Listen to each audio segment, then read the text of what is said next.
Like I remember when I got that email from my friend and he was describing his experience, pretty quickly my intuition was like, yeah, I want to try that too. So whatever it is that you find as your tool, make sure that it's challenging but not overwhelming, it connects, feels right for you, but also that it's something that you give your time to, right? You're not gonna like become a better person after, one hike. Like it's something you have to put time into it. You have to put time into meditating or whatever it is that you do. So just understand that repetition creates noticeable results. You really want to be able to give your time to something to see the way that it changes you. Now, what's quite incredible is that when you are activating your self-love, when you are understanding that there are patterns that you need to let go of, and when you find that tool that helps you let go of those patterns and helps you show up as a new version of yourself, the magic of life starts really happening. One thing that's very clear, and I've seen this in my own life and in the lives of others, is that letting go unlocks your creativity.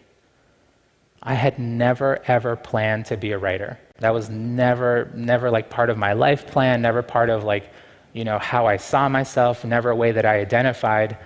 When I went to college, my initial plan was to become an investment banker. Like totally different from what I am now. And honestly, it was a bad idea. Like that was not the right job path for me. It was just something that I, absorbed from society as a means of how to excel in life and how to pull my family out of poverty. When I started meditating, something that became really clear was that my mind felt lighter. Like I didn't feel as attached to the past as before. I felt like I can arrive to the present in a new way. And because the mind was lighter, creativity started bubbling up.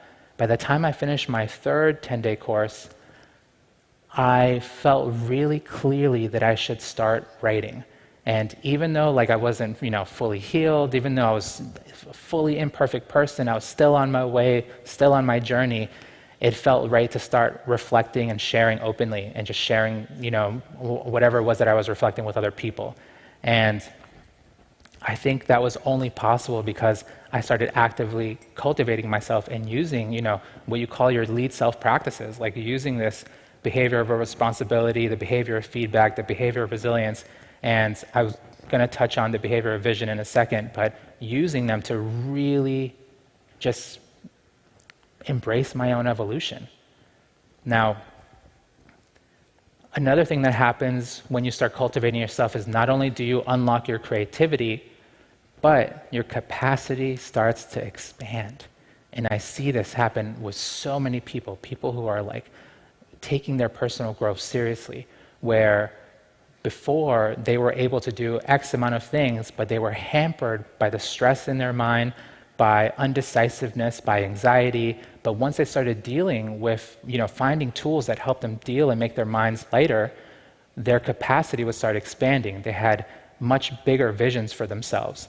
And I think that's possible for any human being. If you think about it, if you're constantly carrying this weight of the past, bringing it back into the present, it's consuming a lot of your energy.